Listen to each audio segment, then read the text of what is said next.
Agua helada inunda la cubierta principal y en cuestión de 30 segundos el transbordador se inclina 30 grados hacia babor. A fines de los 70, Townsend Thorsen encargó 3 transbordadores idénticos para la ruta Dover-Calais y los recibió en 1980. Los barcos de la clase Spirit fueron nombrados Espíritu de la Libre Empresa, Heraldo de la Libre Empresa y Orgullo de la Libre Empresa. Heraldo de la Libre Empresa, ferry Ro-Ro de triple hélice para pasajeros y carga, inició operaciones el 29 de mayo de 1980, fue construido en Bremerhaven, Alemania. El barco tenía 3 motores diésel de 12 cilindros y 8.000 caballos cada uno, logrando una velocidad máxima de 22 nudos. Para mantenerse competitivo con otros operadores de ferries en la ruta, Townsend Thorsen encargó el diseño del Heraldo para una carga y descarga rápidas, así como para una aceleración veloz. El Heraldo tenía 8 cubiertas, de la A a la H de arriba a abajo, y las D, E y G eran para vehículos. La cubierta E era la cubierta superior para vehículos, a la que se accedía por una puerta estanca en la proa y un portal abierto en la popa. La cubierta G era la cubierta principal para vehículos, con puertas estancas en la proa y la popa. El barco tenía puertas de proa tipo concha, con 2 paneles que se abrían lateralmente. Las puertas tipo concha, ubicadas bajo la proa y no como viseras que se levantan, dificultaban que desde el puente se viera si estaban abiertas o cerradas. En Dover y Calais, los vehículos se cargaban y descargaban en las cubiertas E y G al mismo tiempo usando 2 rampas superpuestas llamadas pasarelas de doble cubierta. La rampa inferior iba a la cubierta G y la superior a la E. El Herald tenía una superestructura cerrada sobre la cubierta de mamparos para los pasajeros. Por seguridad y estabilidad, contaba con puertas herméticas para evitar que el agua entrara desde el costado expuesto al clima. Contaba con puertas y mamparos herméticos en áreas donde el agua podría acumularse en cualquier lado. La proa tenía puertas herméticas interiores y exteriores, mientras que la popa solo tenía una puerta hermética exterior. Las puertas de la proa eran operadas hidráulicamente, se abrían girando hacia los lados y se guardaban contra el costado del barco.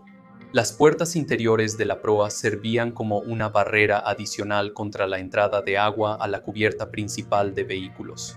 Se abrían inclinándose hacia abajo y cerraban sobre un sello hermético en el mamparo, que es una sección transversal reforzada del barco. El Herald tenía buen equipo de salvamento y la tripulación practicaba evacuar el barco en menos de 30 minutos. El Herald no solo cumplía con, sino que llevaba equipo en exceso de los requisitos legales. El Herald y sus 2 barcos gemelos fueron construidos para la ruta de Dover a Calais. Estaban equipados con motores potentes. Los ferries Ro-Ro eran capaces de acelerar rápidamente para cruzar el canal a alta velocidad. También estaban diseñados para desembarcar rápidamente a sus pasajeros y vehículos y luego embarcar rápidamente a los pasajeros y vehículos para el viaje de regreso. Tras la puesta en servicio de los barcos, Townsend Thoresen obtuvo una nueva ruta entre Dover y Zeebrugge. Los 3 barcos de la clase Espíritu tomaron esta nueva ruta, pero la rampa utilizada para la carga en Zeebrugge no estaba diseñada para los barcos de la clase Espíritu. Tenía una sola rampa, así que las cubiertas E y G debían cargarse una tras otra, no al mismo tiempo, y la rampa no llegaba a la cubierta E. Así que el barco tenía que tomar lastre para bajar la proa al agua, hundiendo el barco lo suficiente para que la rampa pudiera alcanzar la cubierta E. Como el barco solo cargaba una cubierta a la vez, solo había 2 oficiales de cubierta para carga y descarga, a diferencia de los 3 en Calais o Dover, por lo que sus funciones en Zeebrugge se organizaron distinto que en Calais. En la ruta Dover-Calais, los barcos tenían 4 oficiales, capitán, 2 primeros oficiales y un segundo oficial. Pero para la ruta de Dover a Zeebrugge solo se empleaban 3 oficiales, un capitán, un primer oficial y un segundo oficial.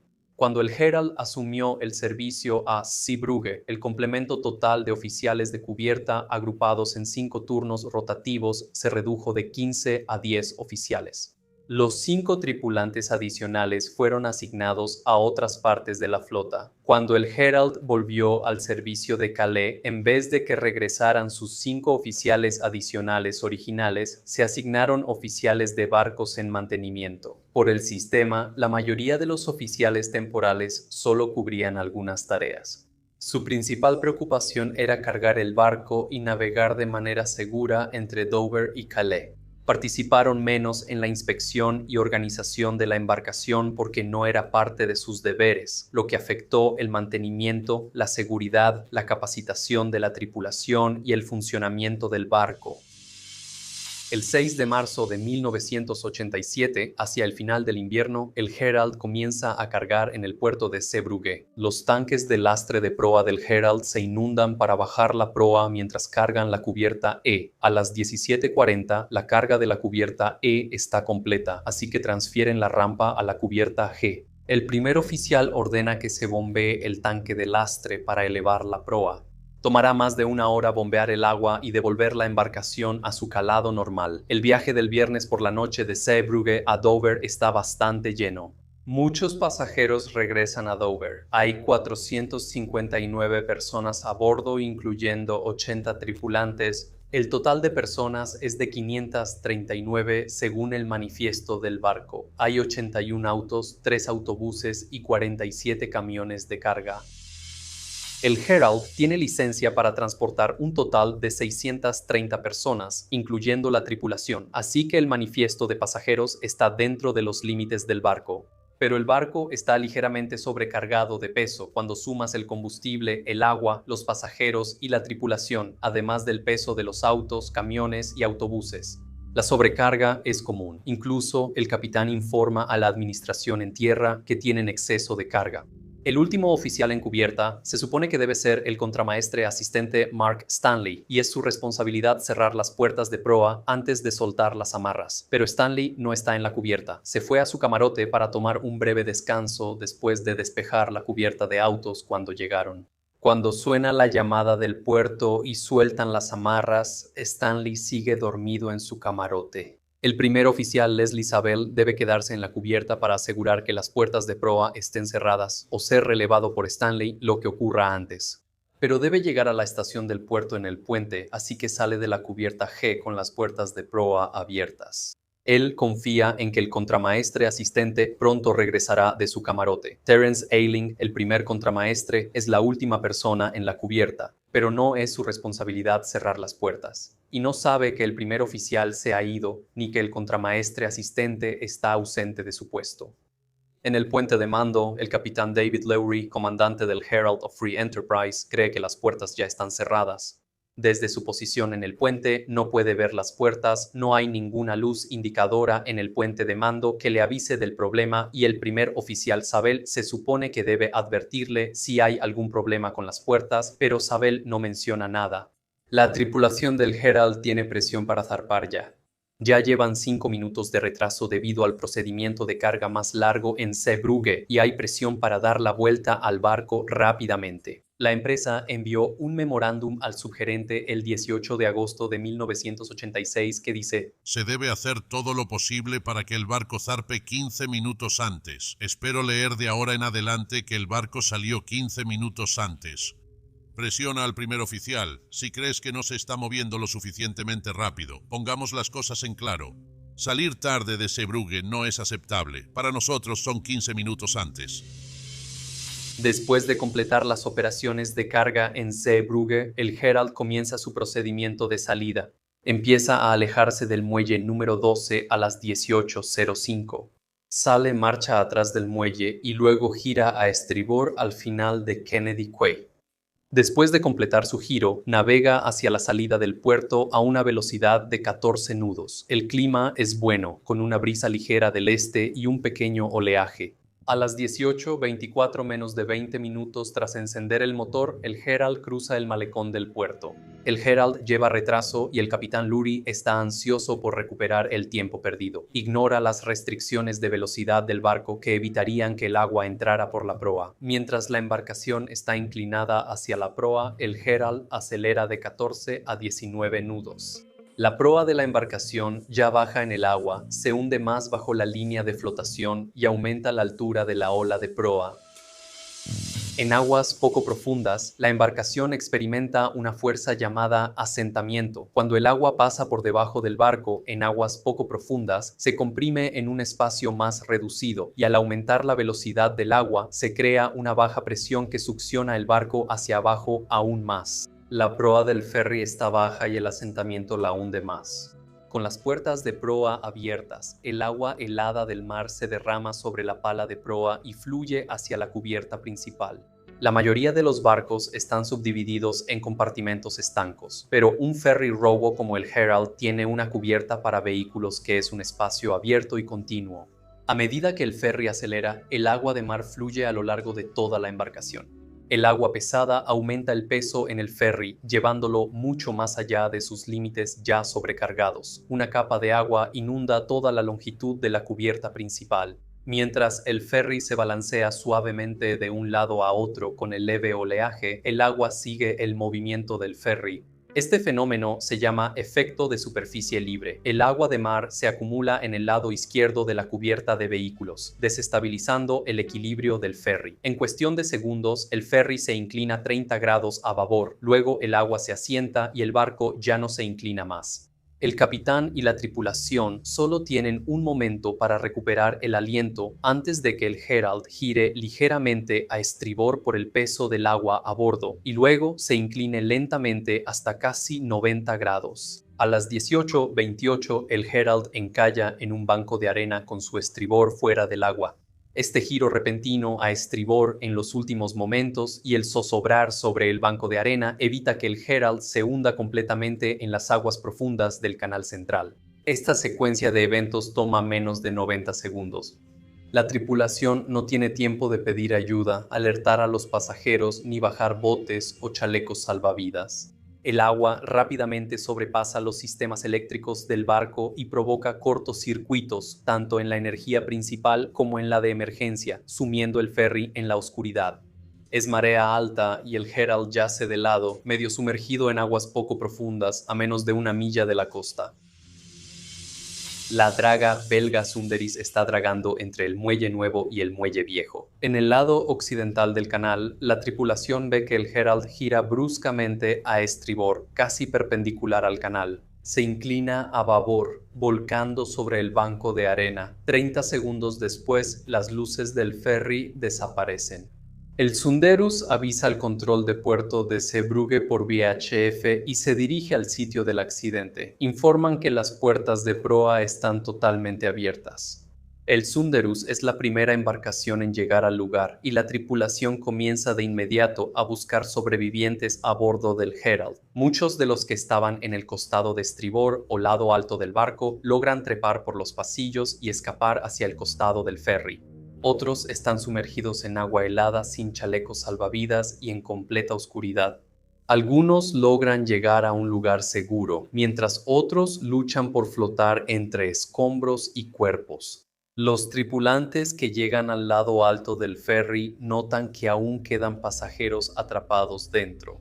Su entrenamiento siempre se ha enfocado en evacuar el barco con al menos 30 minutos para lanzar los botes salvavidas y desembarcar a todos de manera segura. La tripulación no está preparada para este escenario. El contramaestre Eiling asume la responsabilidad de organizar los esfuerzos de rescate. Un equipo de rescate entra al ferry para buscar a los pasajeros atrapados. Otro equipo espera afuera del ferry y guía a los pasajeros a una zona de espera temporal, además de asistirlos mientras esperan a que llegue el rescate. El primer equipo va al puente para revisar a los oficiales, luego se dirige a las áreas de pasajeros. Acceden rompiendo las ventanas en la parte superior del barco, bajan cuerdas hacia la oscuridad de abajo y sacan a los pasajeros del agua. La temperatura del mar en marzo está cerca del punto de congelación, así que están luchando contra el inicio de la hipotermia. El equipo dentro del ferry busca a cualquier persona que siga con vida. Tienen que actuar rápido y decidir rápidamente si una persona inconsciente está muerta o viva. Clasifican los cuerpos, los vivos a la izquierda y los muertos a la derecha. A cualquiera que grite se le da prioridad. Mientras avanzan por los pasillos inundados en la oscuridad, la tripulación escucha las voces de sus compañeros pidiendo ayuda. Lo único peor que escuchar los llantos es cuando las voces se quedan en silencio. No pasa mucho tiempo antes de que lleguen los servicios de rescate, pero la tripulación del Herald permanece en el naufragio para ayudar a evacuar a los pasajeros que aún siguen con vida. Los miembros de la tripulación continúan trabajando hasta que colapsan por el agotamiento o son retirados por los servicios de rescate. Control de puerto de Zeebrugge envía señal Mayday pidiendo ayuda a todas las embarcaciones. Transbordadores cercanos, remolcadores, una barcaza grúa y numerosas embarcaciones pequeñas y barcos de pesca llegan al lugar. Buscan sobrevivientes en la zona. El buque Ro-Ro Gabriel Ver echa el ancla justo al oeste del naufragio y prepara una helipista en su cubierta superior. Abren la rampa de popa para recibir heridos. Helicópteros de la Fuerza Aérea Belga y buzos de la Marina llegan a las 19:25. Coordinan la operación de rescate que incluye buques navales de Inglaterra, los Países Bajos y Alemania. Policía, bomberos y servicios de emergencia portuarios están listos para recibir a los sobrevivientes que llegarán a tierra. Ambulancias están listas para trasladar rápido a los sobrevivientes a 6 hospitales en alerta máxima. Voluntarios de la Cruz Roja de distintos sectores se reúnen para apoyar a sobrevivientes y familiares. La búsqueda continúa hasta la madrugada. A las 2:15 de la mañana, justo después de la marea baja, los rescatistas comienzan una búsqueda sistemática del naufragio. La marea está empezando a cambiar. Para las 2:45 de la mañana, la marea que sube rápidamente obliga al equipo de rescate a suspender la búsqueda y reanudarla durante el día, cuando la marea comience a bajar. La mayoría de las víctimas que aún están atrapadas dentro del barco mueren de hipotermia en el agua casi helada. A pesar de los esfuerzos de rescate de la Guardia Costera, la Marina y los civiles, más de un tercio de las personas a bordo no logran salir con vida. Se pierden 193 vidas, incluyendo la mitad de la tripulación de 80 personas. La mayoría de las víctimas son británicas. Casi todos mueren por ahogamiento o hipotermia. A finales de abril de 1987, el Herald fue reflotado y llevado a un astillero en Vlissingen, Países Bajos. El plan inicial era reparar la embarcación y devolverla al servicio, pero al no hallar comprador, el Herald se vendió como chatarra. La marca Townsend Touriston fue pintada para su último viaje a un desguace en Taiwán. En octubre de 1987, el jurado en la investigación forense emitió 187 veredictos de homicidio ilegal. 7 personas empleadas por la empresa fueron acusadas de homicidio involuntario por negligencia grave y la empresa operadora P&O Ferries Europeos fue acusada de homicidio corporativo. Pero el caso se vino abajo cuando el juez ordenó al jurado absolver a la empresa y a los 5 acusados de mayor rango. La Ley de Navegación Mercante de 1979 establece que no es un delito que un ferry roro salga al mar con las puertas de proa abiertas. Desde entonces, se han añadido mejoras al diseño de estas embarcaciones en las regulaciones. En la proa, indicadores muestran si las puertas están abiertas. Rampas estancas instaladas en las secciones de proa en la parte delantera del barco y con puertas de desagüe que permiten que el agua salga de la cubierta de vehículos. En 1990, las regulaciones sobre la altura entre la cubierta de vehículos y la línea de flotación aumentaron de 76 a 125 centímetros para todos los nuevos barcos Ro-Ro. Algunas embarcaciones eliminaron la puerta de proa y solo usan diseño de puerta trasera. Nuevas regulaciones de la Organización Marítima Internacional prohíben una cubierta abierta y sin divisiones de esta longitud en buques de pasajeros Ro-Ro. Ambos barcos gemelos del Herald operaron durante casi 2 décadas antes de ser retirados del servicio y desguazados en 2012 y 2015. Haz clic en el video en pantalla para ver otro desastre.